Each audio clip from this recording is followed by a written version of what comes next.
Labdien, pacienti! Esmu zobārstniecības klīnikas Selekta zobārste Marija Ivanova un vēlos iepazīstināt jūs ar jaunumiem jūsu klīnikā. Pavisam nesen mums ir uzstādīts dentālais mikroskops, kas ļaus mums sniegt pakalpojumus vēl augstākā un precīzākā līmenī.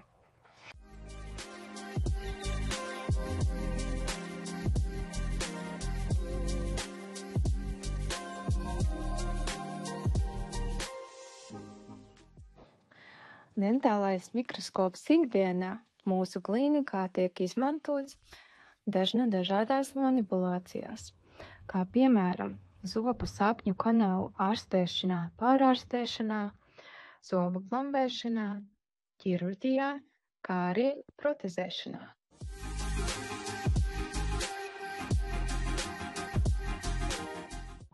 Tā kā ikdienas darbā nodarbojos plaši ar sakņu kanālu ārstēšanu un pārārstēšanu, un varu noteikti apgalvot, ka dentālais mikroskops ir 21. gadsimta nepieciešamība, jo tas ļauj atrisināt tādus grūtus gadījumus, kā piemēram ar šauriem, kalcificētiem kanāliem, izņemt iepriekšējo kanālu pildījumu, kā arī atrast kādus papildus kanālus.